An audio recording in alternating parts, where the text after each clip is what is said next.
کی عقلی قوتیں اور طاقتیں بڑی باکمال کی تھی. سب سے زیادہ عقل مند، سب سے عقل مند انسان کون ہے؟ آپ صلی اللہ علیہ وسلم، اس میں کوئی شک نہیں. لیکن اس کے باوجود جو قرآن ہے وہ بشری طاقت سے بڑھ کے ہے. وہ اللہ کے نبی صلی اللہ علیہ وسلم کی طاقت میں بھی نہیں تھا کہ اللہ کے نبی بنا کے لے آتے. اسی لیے کفار مکہ چونک جاتے، یہ کہاں سے، یہ ہم نے کلام ایسے نہیں سنا، یہ ہم نے، یہ نہ شعری شاعری ہے نہ کچھ ہے، یہ پہلی دفعہ سن رہے ہیں. ٹھیک ہے، تو اس میں کوئی شک نہیں کہ اللہ کے نبی صلی اللہ علیہ وسلم سب سے بڑھ کے عقل مند انسان ہے. لیکن اس کے باوجود جو قرآن ہے، وہ قرآن میں جو باتیں ہیں وہ انسانی قوت اور بشری قوت سے اوپر ہے. ابن القیم رحمہ اللہ فرماتے ہیں کہ ان علم الانبیاء وما جاءوا به عن اللہ لا يمكن ان يدرك بالعقل ولا يقتسب وانما هو وحي اوحاه الله اليهم بواسطة الملك او كلام يكلم به رسوله منه اليه بغير واسطة كما كلم موسى وهذا متفق عليه بین جمیع اہل الملل المقرین بالنبوۃ والمصدقین بالرسل. ابن القیم رحمہ اللہ فرماتے ہیں کہ یہ جان لو کہ بے شک ان علم الانبیاء کے انبیاء کا علم اور جو وہ کچھ لے آئے ہیں اللہ کی طرف سے، یہ ممکن نہیں ہے کہ اس کو خالص عقل سے حاصل کیا جائے، نہ ہی یہ ممکن ہے کہ اس کو سیکھا جائے، کسی سے سیکھا جائے، بلکہ یہ تو خاص یہ وہ چیز ہے، وہ وحی ہے جو اللہ تعالیٰ نے ملائکہ کے، فرشتے کے واسطے جو ہے وہ وحی کی ہے، یا پھر وہ کلام ہے جو اللہ تعالیٰ نے اپنے رسول سے کلام کیا ہے، جو اس کے واسطے سے، جیسے کہ موسیٰ علیہ السلام سے کلام کیا. بہرحال بات وہی ہے، بات ابن القیم بھی یہی کر رہے ہیں کہ جو اللہ کے نبی، جو اللہ تعالیٰ، اللہ کے نبی صلی اللہ علیہ وسلم جو انبیاء لائے ہیں، جو بات، وہ انسانی عقل، اس کی کیپیبلٹی سے باہر ہے. اگر قرآن کا مصدر نبی کی ذات سے خارج ہے تو دو احتمالات ہیں. نبی صلی اللہ علیہ وسلم سچ نہیں بول رہے بلکہ جھوٹ بول رہے ہیں. اس صورت میں دو احتمالات تھے. کون سے؟ یا تو مصدر آپ خود ہیں یا مصدر خارج ہے، آپ سے خارج ہے. مصدر خود ہیں، اس میں دو احتمالات تھے. ٹھیک ہے، وہ بات ہو گئی. مصدر آپ کی ذات سے خارج ہے، اس میں بھی دو احتمالات ہیں، اور وہ کیا ہیں کہ وہ مصدر خارج، مصدر خارجی مصدر یعنی ایکسٹرنل سورس، یا تو وہ بشر ہے یا پھر وہ اللہ تعالیٰ ہے. ایکسٹرنل بشر ہیں، اس کے علاوہ کوئی تیسری کوئی چیز بچتی ہے؟ کوئی کہہ سکتا ہے ایلینز. پہلے تو ایلینز کو ثابت کریں آپ. ہاں، جنات کہہ سکتے ہیں، جنات بھی بشر کی رولنگ میں آتے ہیں یہاں پہ. ہاں، پہلا احتمال، یعنی پہلا احتمال کیا ہے کہ بشر نے، کسی آدمی نے ان کو سکھایا ہو، وہ سورس، ایکسٹرنل سورس ان جیسے کوئی بشر ہوں.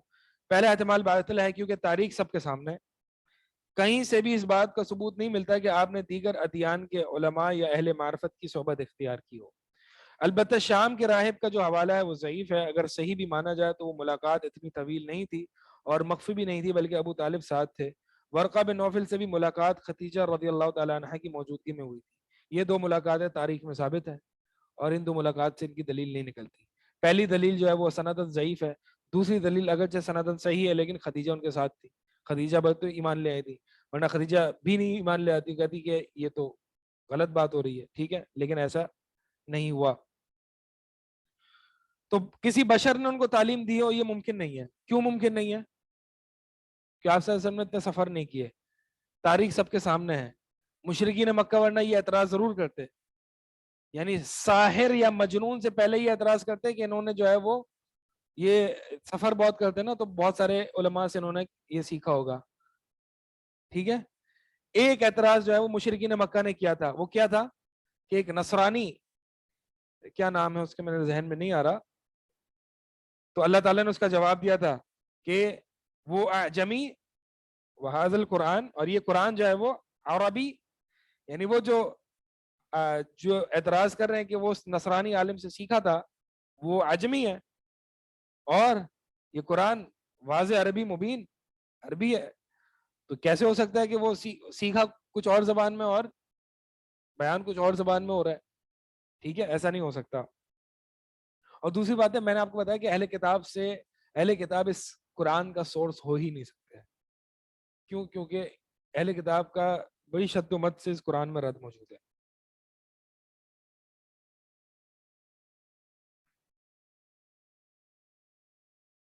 ہاں، بہت سارے آرگیومنٹس کرتے ہیں، جن میں سے ایک یہ بھی ہے۔ ابھی ہم جو ہے وہ مختلف پاسبلٹیز جو ہے نا، مین آرگیومنٹ کیا ہے؟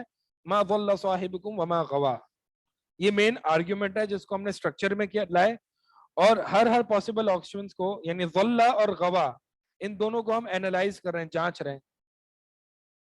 غوا، غویت، یہ اس میں نہیں تھے نبی صلی اللہ علیہ وسلم، جھوٹ نہیں بول رہے تھے۔ کیوں نہیں بول رہے تھے؟ یہ ساری وجوہات ہیں۔ تو جب بشر والا احتمال جو ہے وہ، جی اگر معلم بشر ہیں تو دو احتمالات ہیں، یعنی بشر کے معلم ہونے میں بھی دو احتمالات ہیں۔ پہلا احتمال آپ کی اپنی قوم سے ہوگا یا آپ کی اپنی قوم سے نہیں ہوگا۔ پہلا احتمال باطل ہے کیونکہ آپ کی قوم امیین میں سے ہے، یعنی بہت زیادہ کچھ پڑھی لکھی قوم نہیں تھی، اور اسلام سے پہلے جاہلیت کے القاب سے مشہور ہے۔ ٹھیک ہے، یہ ساری باتیں واضح، اس لیے میں بہت زیادہ وضاحت نہیں بھی کر رہا۔ دوسرا احتمال میں اہل کتاب کے علماء ہی ممکن ہے، لیکن یہ احتمال بھی باطل ہے کیونکہ قرآن نے اس زمانے کے اہل کتاب کا جو نقشہ کھینچا ہے، خصوصاً سورہ بقرہ اور آل عمران میں، اس سے تو ان میں سے کسی کا آپ کو تعلیم دینا محال ہے۔ بریکٹ، یاد رہے کہ ملحد قرآن کو اپنے زمانے کا سب سے مضبوط ترین تاریخی مصدر تسلیم کرتے ہیں۔ ملحد کے جو ہسٹوریکل ریکارڈ جس سے وہ ہسٹری لیتے ہیں، اس میں سب سے مضبوط ترین جو ہسٹوریکل سورس ہے ان کے نزدیک، وہ قرآن ہے۔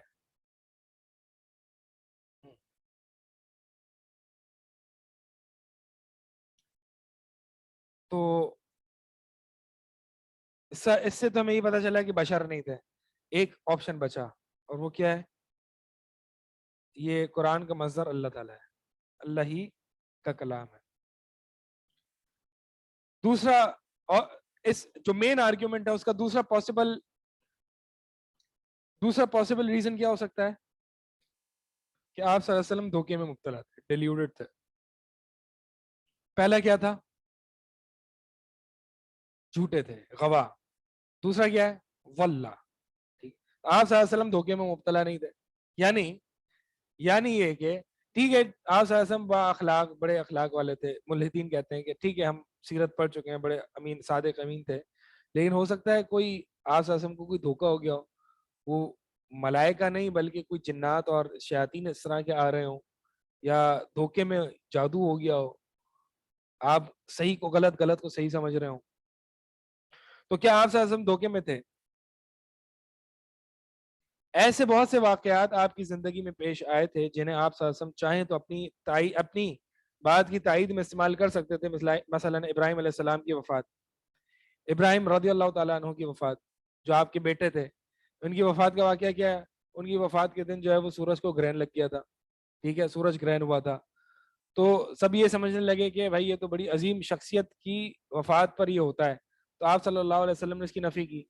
حالانکہ اگر آپ صلی اللہ علیہ وسلم دھوکے میں ہوتے تو یہ کہتے کہ دیکھیں، یہ میرے، جس کو میں حق سمجھ رہا ہوں، میرے حق کی دلیل ہے۔ آپ صلی اللہ علیہ وسلم اگر دھوکے میں ہوتے تو وہ کہتے کہ وہ اس بات پہ بھی دھوکا کھاتے کہ دیکھیں، میں جس چیز کو حق سمجھ رہا ہوں، یہ اس بات کی دلیل ہے کہ میں حق پر ہوں، کہ دیکھیں ابراہیم، میرے بیٹے کی وفات پر جو ہے وہ اتنا بڑا معاملہ ہو گیا۔ لیکن آپ صلی اللہ علیہ وسلم نے یہ کریڈٹ نہیں لیا۔ یہ اتنے واضح دلائل ہیں اللہ کے نبی صلی اللہ علیہ وسلم کی حقانیت کے، اس طرح کے۔ ہاں، یعنی اگر کوئی دھوکے میں مبتلا ہوتا، یا اگر کوئی اپنی ذاتی مفادات کے لیے کوئی یہ کر رہا ہوتا، تو اس موقع کو چھوڑتا، اس موقع کو غنیمت جانتا۔ اسی طرح مستقبل کی خبروں کا سچ، یعنی آپ صلی اللہ علیہ وسلم دھوکے میں مبتلا نہیں تھے۔ دوسری وجہ، کیونکہ مستقبل کی خبروں کا سچا ثابت ہونا بھی اسی احتمال کی نفی کرتا ہے. آپ صلی اللہ علیہ وسلم نے بہت ساری مستقبل کی خبریں دی ہیں, ٹھیک ہے, آپ سب یہ جانتے ہیں, ایک نہیں ہے بہت ساری ہیں. تو اس کا مطلب یہ ہے کہ آپ صلی اللہ علیہ وسلم کسی دھوکے میں مبتلا نہیں تھے. نتیجہ چنانچہ یہ ثابت ہوا کہ قرآن کا مصدر اللہ کی ذات اقدس ہے. صبر و تقسیم یہ آرگیومنٹ یعنی یہ دلیل کا نام ہے. اس دلیل کو, اس طریقہ دلیل کو, اس دلیل کے اس طریقے کو صبر و تقسیم کہتے ہیں. صبر و تقسیم سے ہی محض یہ بات ثابت نہیں ہوتی, یعنی ایسا نہیں ہے کہ cancel out all possible options and what remains is truth. صرف اس سے ہی نبی صلی اللہ علیہ وسلم کی حقانیت ثابت نہیں ہوتی, بلکہ اللہ کے نبی صلی اللہ علیہ وسلم کی ثبوت کے لیے مستقل سیپریٹ ان اٹ سیلف مستقل ادلہ موجود ہیں. سمجھ آ رہی ہے یہ بات؟ یعنی یہ ایک بات تو یہ ہے نا کہ فلاں چیز نہیں, فلاں چیز نہیں, فلاں چیز نہیں, اس لیے یہ ایک دلیل کا طریقہ یہ ہے. ایک طریقہ یہ ہے یہ کیونکہ دلیل بہت ساری ہے اس کی. مثال کے طور پر ایک اور مثال سے سمجھیں. ابھی رات ہے, کیوں؟ کیونکہ دن نہیں ہے, یعنی دن کی پاسبلٹی آپ نے کینسل کر دی تو رات ہے. تو سامنے والا کہہ سکتا ہے نا, ٹھیک ہے, اگر دن کی پاسبلٹی کینسل ہو گئی تو ضروری تو نہیں رات ہو سکتا ہے شام ہو سکتا ہے سورج گرہن ہو. تو ایک طریقے سے یہ اعتراض آ سکتا ہے. تو میں نے کہا میں نبی صلی اللہ علیہ وسلم کی حقانیت کی بنیاد صرف یہی نہیں ہے صبر و تقسیم, بلکہ مستقل ادلہ بھی ثابت ہے. اب اسی مثال کو رہیں کہ ابھی رات ہے, کیوں؟ کیونکہ سورج غروب ہو چکا ہے. رات کی مستقل دلیل ہے کہ نہیں ہے؟ مستقل دلیل ہے. اور صبر و تقسیم سے رات کی دلیل کیا ہے؟ چونکہ صبح نہیں ہے, شام نہیں ہے, دوپہر نہیں ہے, تو اس لیے رات ہے. سمجھ آ رہی ہے بات؟ یہ آپ کہاں سے لائے؟ یہ ایک نئے ہمارے یہاں سائنٹسٹ آئے ہیں جو کہہ رہے ہیں کہ ویسے تو دن ہوتا ہی نہیں ہے, ہر وقت رات ہی ہوتی ہے. وہ الگ بات ہے سورج نکل جاتا ہے تو ہم اس کو دن کہہ دیتے ہیں. یہ بالکل یہ اب خالص اب فلسفی ہو گئے یہ. اب آپ فلسفے کے درجے, فلاسفہ کے درجے پہ اب آپ پہنچے. تو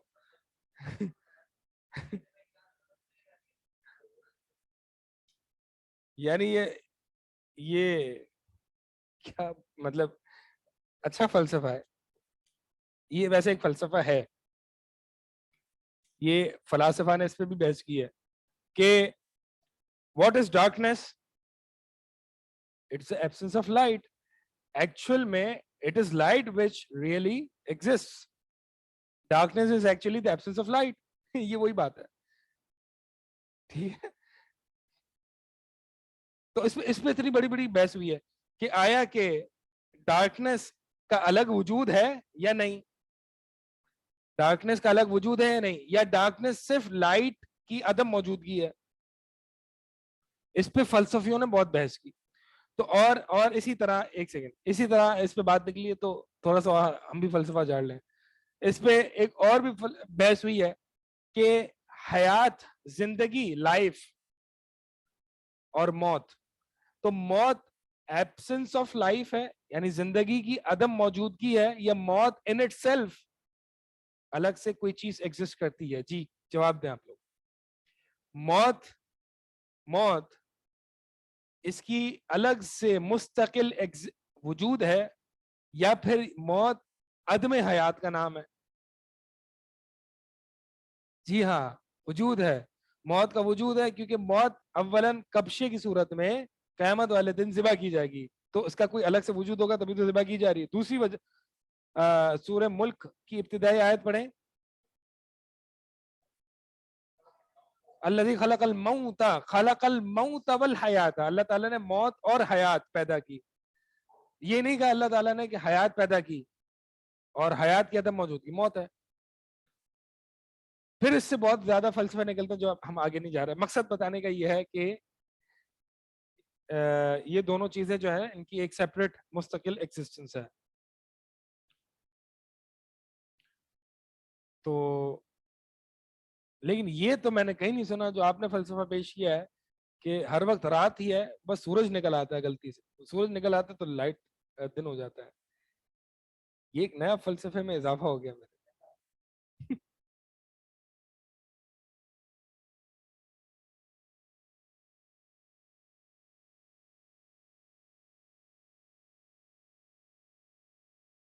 تو پھر ہر بات میں ہم یہ کہہ سکتے ہیں کہ ہم سب مردہ ہیں، بس صرف روح کی وجہ سے ہم زندہ ہو جاتے ہیں پھر مر جاتے ہیں. ہم سب گونگے ہیں، بس صرف زبان ہے جو ہلتی ہے کبھی کبھار اور بول لیتی ہے تو ہم بول لیتے ہیں، باقی تو ہم سب گونگے ہیں. ہم سب بے وقوف ہیں، بس صرف دماغ ہے ہمارے اندر. تو ایسے نہیں آرگومنٹ چلتا. ٹھیک ہے. اچھا جناب آگے چلتے ہیں کہ کیا کہہ رہے ہیں. ہاں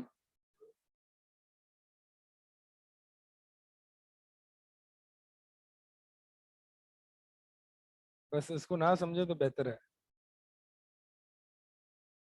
اچھا چلیں، یہ تو نتیجہ کیا ہے کہ نتیجہ ہو گیا نا. ہاں نتیجہ یہ ہے کہ صرف صبر اور تقسیم سے ہی نبی صلی اللہ علیہ وسلم کی حقانیت ثابت نہیں ہے، بلکہ نبی صلی اللہ علیہ وسلم اللہ کے سچے نبی ہے، اس کی مستقل دلائل بھی موجود ہیں. اور وہ مستقل دلائل میں سے ایک ہے اعجاز القرآن، قرآن کا اعجاز. اعجاز کیا ہوتا ہے؟ معجزے سے ہے. ٹھیک ہے. یعنی قرآن نے عاجز کر دیا سب کو اس جیسا کلام لانے پر. اس کی تفصیل آگے آ رہی ہے، یعنی قرآن کی حقانیت میں. تو اعجاز القرآن، قرآن کی سب سے قرآن اللہ کے نبی صلی اللہ علیہ وسلم کی سب سے بڑی دلیل ہے. اسی لیے اللہ کے نبی صلی اللہ علیہ وسلم نے فرمایا کہ کہ اللہ کے نبی صلی اللہ علیہ وسلم نے فرمایا کہ کوئی ایسا نبی نہیں ہے جس کو اللہ تعالیٰ نے معجزہ دیا ہو، اور مجھے جو معجزہ دیا ہے وہ وحی ہے، تو میں امید کرتا ہوں کہ میرے سب سے زیادہ متبعین ہوں گے. تو اعجاز القرآن یہ اللہ کے نبی کی حقانیت کی دلیل ہے. اچھا اعجاز القرآن قرآن کی حقانیت کی بھی دلیل ہے. دونوں لازم ملزوم ہیں، کیونکہ نبی ہی ہے نا وہ جو قرآن لائیں، اور قرآن وہی ہے جو نبی کو نبی کہہ رہی ہے. دوسرا دوسرا دوسری دلیل مستقل وحی میں رسول اللہ کی چاہت اور ضرورت کے باوجود تاخیر ہونا. یہ کب ہوا ہے؟ شروع میں بھی ہوا ہے، یعنی ہاں سورۃ ضحیٰ جس پر جو ہے وہ نازل ہوئی تھی. ٹھیک ہے. اسی طرح بعض اہل کتاب کے سوالات پر بھی وہی تاخیر ہوئی ہے. تو اللہ کے نبی صلی اللہ علیہ وسلم اگر یہ یعنی رک گئے، یعنی یہ دلیل ہے نا اللہ کے نبی صلی اللہ علیہ وسلم کہ سچے ہیں، آپ اپنی طرف سے کچھ بھی نہیں بولتے. تیسری قرآن میں رسول اللہ پر عتاب و تنبیہات، تنبیہ خبردار کرنا نبی صلی اللہ علیہ وسلم کو کہاں کہاں ہوا ہے؟ عبس و تولی، اور بدر کے موقع پر، بدر کے موقع پر کہ آپ صلی اللہ علیہ وسلم نے قیدی بنا لیے. اس سے پہلے کہ آپ جو ہے وہ خوب خون ریزی کرتے تو اس پہ نبی صلی اللہ علیہ وسلم اور صحابہ کو ایک تنبیہ، جھنجھوڑا، شہد والا معاملہ. ہاں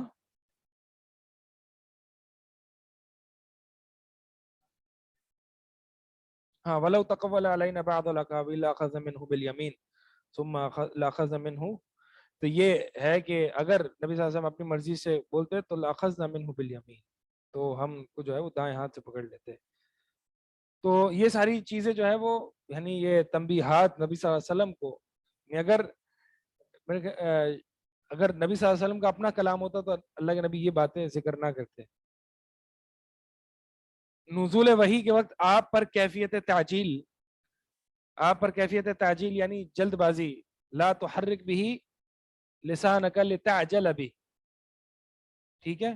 اللہ کے نبی صلی اللہ علیہ وسلم جو ہے وہ جلدی جلدی پڑھا کرتے تھے. جب جبریل امین وہی ان پر پڑھتے تو اللہ کے نبی صلی اللہ علیہ وسلم جلد جلد پڑھتے تاکہ بھول نہ جائیں. تو یہ کیفیت جو ہے وہ کیوں، اگر اللہ کے نبی کا اپنا کلام ہوتا تو یہ کیفیت کیوں ہوتی؟ اللہ تعالیٰ نے کہا کہ آپ جلد بازی نہ کریں، ان علینا جمعہ و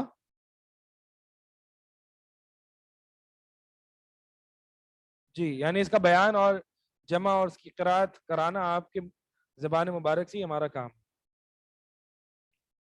اسی طرح پانچواں مستقبل کی خبریں خصوصاً اسلام کے انجام کے بارے میں.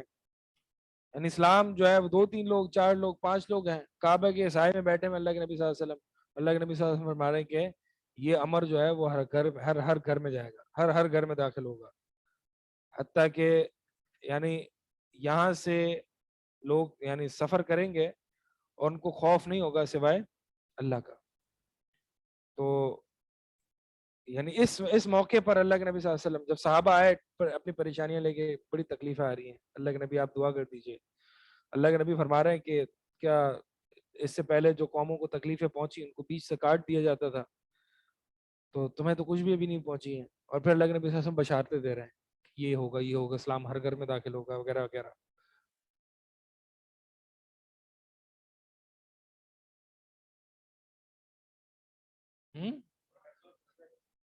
ہاں ان کی فتوحات, ہاں یہ ساری مستقبل کی خبریں ہیں. تو یہ سب دلائل النبوہ میں سے ہیں. ٹھیک ہے. اعتراضات, اعتراضات یعنی ان چیزوں پہ ایک پہلا اعتراض کیا ہے کہ آپ صلی اللہ علیہ وسلم ایک عظیم مجدد تھے. ممکن ہے آپ صلی اللہ علیہ وسلم نے معاشرتی مصلحت کے لیے نبوت کا دعویٰ کیا اور جو کہ اخلاقاً درست ہے کیونکہ یہ 2 شر میں سے اخف ہے. کیا مطلب ہے اس کا؟ اس کا مطلب یہ ہے کہ جو کہ جس سے مسلمان بھی بہت متاثر ہیں, اور جو سوشیولوجی اینتھروپولوجی وغیرہ میں یہ ساری چیزیں پڑھی جاتی ہیں, جب دین اسلام کو پڑھا جاتا ہے تو نبی صلی اللہ علیہ وسلم کو as a messenger, as a رسول نہیں بلکہ ایز اے سوشل ریفارمر کہا جاتا ہے. کہ نبی صلی اللہ علیہ وسلم ایک سوشل ریفارمر, کیا کہتے ہیں اس کو, سوشل سماجی مصلح, سماجی طور پر جو ہے وہ اصلاح کرنے والے, جیسے کہ مہاتما گاندھی اور محمد علی جناح وغیرہ, یہ سارے جو ہے وہ سوشل ریفارمر, سر سید احمد خان وغیرہ, یہ سارے سوشل ریفارمرز سے. تو نبی صلی اللہ علیہ وسلم بھی he was a great person, یہ کہتے ہیں آج, کیونکہ ملحد کو پتا چل گیا نا کہ نبی صلی اللہ علیہ وسلم was a great personality, بڑے عظیم شخصیت تھے, صادق امین سب کچھ تھے. تو وہ اب کہتے ہیں کہ نبی صلی اللہ علیہ وسلم جو ہے وہ سوشل ریفارمر تھے. نبی صلی اللہ علیہ وسلم اللہ کی طرف سے رسول حق لائے, یہ قرآن اس کی باتیں نہیں بلکہ نبی صلی اللہ علیہ وسلم ایک مصلح تھے, بہت اچھا انہوں نے انقلاب برپا کیا اور عرب کو ایک زمانہ جاہلیت میں سے نکال کر ایک انقلاب برپا کیا اور اچھی طرف ان کی اصلاح کی. تو یہ جو ہے وہ اعتراض کرتے ہیں کہ نبی صلی اللہ علیہ وسلم کیا تھے, سوشل ریفارمر. اور ہم بھی جو ہیں وہ اس سے کئی متاثر ہو جاتے ہیں, یا تو ہم اپنی دین کی دعوت میں ہم اس طرح کی باتیں کرتے ہیں. دیکھیں پہلے بنیادی فرق سمجھیں کہ سوشل ریفارمر میں اور رسول میں کیا فرق ہوتا ہے. آپ کوئی بات کرنا چاہے گا؟ سوشل ریفارمر, سوشل ریفارمیشن, معاشرتی, نام سے ہی واضح ہے کہ سوشل ریفارمر جو ہوتا ہے وہ جو معاشرے میں موجودہ خرابیاں موجود ہوتی ہیں, جو معاشرہ بھی جانتا ہے کہ یہ خرابیاں ہیں, اس کی اصلاح کے لیے ایک تحریک چل اٹھتی ہے. اس لیے کبھی بھی سوشل ریفارمر پر کو پتھر نہیں پڑتے, کیونکہ وہ برائیوں کو ایڈریس کرتا ہے جس کو معاشرہ آلریڈی جانتا ہے. غربت ختم کرو, سچ بولو, کاروبار میں 2 نمبریاں ختم کرو, یہ سارے جو سٹیٹمنٹس ہیں, یہ سارے جو تحریکیں ہیں جو اس نام پہ کھڑی ہیں, یہ سوشل ریفارمیشن. کرپشن ختم کرو, کوئی اس بات پر ان کو پتھر مارے گا تو غلط کہہ رہا ہے. غربت ختم نہیں ہونی چاہیے, کوئی اس بات پر مارے گا ان کو, کوئی ان کے خلاف اٹھے گا نہیں. تو اس کا مطلب یہ ہوا کہ سوشل ریفارمر کی مخالفت نہیں ہوتی, ہوتی ہوگی تو سیاسی مفادات وغیرہ وہ دوسری مخالفت ہوگی. اس بنیاد پر مخالفت نہیں ہوتی کہ تو غلط کہہ رہا ہے. پیغام یعنی اس کے کانٹینٹ پہ مخالفت نہیں ہوتی کہ تو غلط کہہ رہا ہے. مہاتما گاندھی نے جو بھی سوشل ریفارمیشن کی, ان کو کبھی یہ نہیں کہا گیا کہ تو نے غلط کہا. غریبوں کی مدد کرنی چاہیے, یہ غلط بات ہے, غریبوں کی مدد نہیں کرنی چاہیے, ایسا کسی نے نہیں کہا. کوئی کہتا ہے تو اس کا مطلب یہ ہوا کہ سوشل ریفارمر, اس کو فرق کو سمجھے, بہت امپورٹنٹ ہے. سوشل ریفارمر معاشرے میں موجود خرابیوں کو جو معاشرہ پہلے سے جانتا ہے اس کی تجدید کے لیے وہ کھڑا ہوتا ہے. اس لیے لوگ بھی اس کی وافق مقدار میں ساتھ دیتے ہیں, اور لوگ فالوئنگ سب سے زیادہ ان کی ہوتی ہے کیونکہ معاشرہ جانتا ہے پہلے سے. رسول جو ہوتا ہے وہ فرقان ہوتا ہے, وہ حق اور باطل میں فرق کرتا ہے. اس لیے پتھر بھی ان کو پڑتے ہیں. سب سے زیادہ تکلیف ان کی فالوئنگ بھی بہت کم ہوتی ہے. اکثر فاسق فاجر قرآن میں ہے یہ باتیں. تو رسول جو ہوتے ہیں وہ حق اور باطل میں فرق کرتے ہیں. یعنی معاشرے میں موجود خرابیاں یا معاشرے میں موجود باطل اور فساد عقیدے نظریے کے اعتبار سے جس کو لوگ اچھا سمجھتے ہیں اس کو ایڈریس کرنا آتا ہے نبی. بنیادی مشن کیا ہے نبی کا؟ لا الہ الا اللہ. تو اسی لا الہ الا اللہ پر پتھر پڑے نا مشرک. ابو سفیان کی جو ہے وہ ہرقل کے پاس گئے تو ان لوگوں کو اس سے مسئلہ نہیں تھا کہ نبی صلی اللہ علیہ وسلم مسکینوں کی مدد کرنے کو کہتے ہیں, رشتہ داریاں نبھانے کو کہتے ہیں. اس چیز سے مسئلہ نہیں تھا کفار مکہ کو. کفار مکہ کو مسئلہ کیسے تھا؟ نبوت کے اصل مشن سے, لا الہ الا اللہ. تو اس کا مطلب یہ ہے کہ اگر ہماری دین کی دعوت سوشل ریفارمیشن پہ گھومتی ہے اور فرقان پر نہیں گھومتی, ہماری دعوت میں مسئلہ ہے. آج جو بہت سے لوگ کہتے ہیں نا کہ بھائی جو ہے نا یہ آپ سوشل ایشوز کو بس ایڈریس کریں, شادی, طلاق, اس کے مسائل, جھوٹ, کاروبار, فراڈ, صرف اسی کو ایڈریس کر رہا ہے انسان. توحید, اتباع سنت, منہج سلف, یہ ایڈریس نہیں ہو رہا. تو یہ تو کافر بھی کر رہا ہے نا, یہ تو سارے این جی اوز بھی کر رہے ہیں, یہ باتیں سارے این جی اوز بھی کر رہے ہیں. جھوٹ نہیں بولنا, کاروبار میں 2 نمبری نہیں کرنی, فراڈ نہیں کرنا. اگرچہ اس کا مطلب یہ بھی نہیں ہے کہ میں ان چیزوں پہ بات ہی نہ کروں, ان چیزوں کو ایڈریس بھی نہ کروں. نبی صلی اللہ علیہ وسلم نے اخلاق کے درزی ہیں, نبی صلی اللہ علیہ وسلم نے کاروبار میں 2 نمبری سے منع فرمایا, یہ ساری باتیں کی ہیں. لیکن نبی صلی اللہ علیہ وسلم انبیاء کا جو اصل مشن ہوتا ہے وہ کیا ہوتا ہے؟ فرقان, حق اور باطل میں تفریق, اور لوگوں کی بندگی سے آزاد کرا کے اللہ کی بندگی کی طرف جھکانا. یہ انبیاء کا اصل مشن ہے. اور اس مشن کو سپورٹ کرنے کے لیے ظاہر سی بات ہے اخلاق بھی ہونے چاہیے, معاشرے میں موجود خرابیاں اس کو بھی سیٹ کرنا چاہیے, کیونکہ اللہ کی بندگی مکمل نہیں ہو سکتی جب تک کہ حقوق و لباد کا بھی خیال نہ رکھا جائے. سمجھ آ رہی ہے یہ بات؟ تو اس کا مطلب یہ ہوا کہ جو شخص جس کی دین کی دعوت جو ہے وہ سوشل ایشوز تک ہی, کہ بھائی فورنیکیشن برا ہے, بری چیز ہے, اور میوزک بری چیز ہے, ڈرنکنگ, الکوہول, یہ سارے سوشل ایشوز ہیں, کریں آپ ایڈریس. لیکن اپنی دین کی دعوت کی بنیاد یہ نہ ہو آپ کی, یہ ہونا چاہیے. ورنہ پھر لوگ آپ کو سوشل ریفارمر کہیں گے اور پھر بجاؤں گے سوشل ریفارمر کہتے ہیں. پھر یہ نہیں کہیں گے کہ یہ داعی ہے یا دین کی طرف, اللہ کی طرف بلا رہا ہے. ٹھیک ہے آپ کو بات؟ تو سوشل, آپ مجھے بتائیں, سوشل ایشوز پہ بات کرنا بہت آسان ہے. اس میں لوگوں کو فالوئنگ بھی بہت ملتی ہے, لوگ بھی بہت آتے ہیں, میٹھا میٹھا بھی ہوتا ہے, سب مانتے ہیں اس کو. جس چیز پر پتھر پڑتے ہیں نا, جس چیز پر مخالفت آتی ہے, وہ توحید اور سنت ہے. یہی وہ چیز ہے جو حق اور باطل میں فرق کرتی ہے. بہرحال تو مقصد میں آپ کو بتا یہ رہا تھا کہ یہ اعتراض کہ انبیاء جو ہے وہ یا نبی صلی اللہ علیہ وسلم سوشل ریفارمر تھے, تو میں اب بتا سکتا ہوں کہ سوشل ریفارمر اور رسول میں بنیادی فرق کیا ہوتا ہے. ٹھیک ہے, یہ میں بتا سکتا ہوں. تو انبیاء نے, نبی صلی اللہ علیہ وسلم نے معاشرتی اخلاق کو ایڈریس کیا, ان کی اصلاح کی کوشش کی, لیکن ان کی مشن کی بنیاد معاشرتی فساد کو ٹھیک کرنا نہیں تھا, بلکہ دل, عقائد کے فسادات کو ٹھیک کرنا تھا. اور اس کے لیے ضروری تھا کہ معاشرتی اصلاح بھی کی جائے. تو یہ ساتھ ساتھ ہے, لازم ملزوم ہے, ایسا نہیں ہے کہ دونوں کو الگ کر دیا جائے. ٹھیک ہے, تو آپ نبی صلی اللہ علیہ وسلم کو دیگر سوشل ریفارمر سے ملا رہے ہیں تو بہت بڑی غلطی کر رہے ہیں. آپ ایک طرف یہ دیکھیں, ایک طرف یہ دیکھیں. اگر سوشل ریفارمر تھے تو کیوں پتھر پڑے ان کو, کیوں مخالفت ہوئی ان کی, کیوں جنگیں لڑی انہوں نے؟ کیا سوشل ریفارمر اتنی مخالفت ہوتی ہے, اتنے پتھر پڑتے ہیں ان کو؟ پتھر پڑتے سیاست دانوں سے سوشل ریفارمر کو, یا جو زمین میں فساد کرنا چاہتے ہیں نا, جو سیاست دان ہوں یا جو بھی ہو جن کے مقاصد زمین میں فساد برپا کرنے ہوتے ہیں, جو نہیں چاہتے کہ معاشرے میں چوری رکے, جو نہیں چاہتے معاشرے میں ڈکیتی رکے کیونکہ اس کے جیب ان سے بھرتے ہیں, تو مخالفت ایسے لوگوں سے ان کو ملتی ہے. سمجھ آ رہی ہے بات؟ تو یہ جو ہے وہ بنیادی فرق ہے سوشل ریفارمر اور انبیاء میں.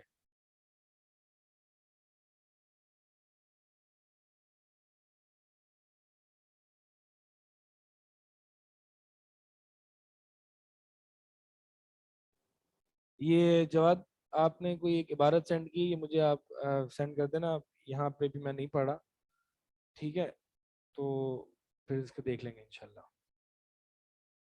صبر کا مطلب کیا؟ صبر کا مطلب ہوتا ہے اصل میں بند کر دینا، یعنی تمام تمام پاسبل امکانات کو، تمام امکانات کو ایک ڈبے میں بند کر دینا، اور ایک ایک کر کے ان کو جانچنا، جو غلط ہے ان کو کراس لگانا، اور جو صحیح ہے ان کو۔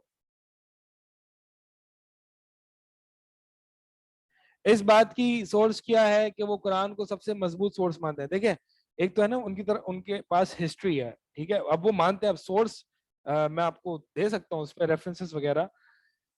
ایک تو بات، کیونکہ یہ مانتے ہیں کہ قرآن تبدیل نہیں ہوا، اور دوسرے ہسٹوریکل ریکارڈز میں وہ یہ بات تسلیم کرتے ہیں کہ کچھ چینجز ہو سکتی ہیں دوسری ہسٹری میں، لیکن وہ قرآن کو ایز اے ہسٹری بک سمجھتے ہیں، اور وہ کہتے ہیں کہ اگر سب سے مضبوط جو ہسٹری جو ریکارڈ ہوئی ہوگی جس میں چینجز سب سے کم ہوں گی، وہ قرآن ہے، ٹھیک ہے؟ کیونکہ قرآن کے چینج نہ ہونے پر تو بہت سارے دلائل موجود ہیں، تو ملحد یہ مانتا ہے کہ قرآن چینج نہیں ہوا، تو ملحد یہ بھی مانتا ہے کہ 1400 سال کی جو ہسٹری ہے، جو نبی صلی اللہ علیہ وسلم کے زمانے کی ہسٹری ہے، سب سے مضبوط ہسٹری قرآن کی ہے، اس میں دو رائے نہیں ہے، ٹھیک ہے؟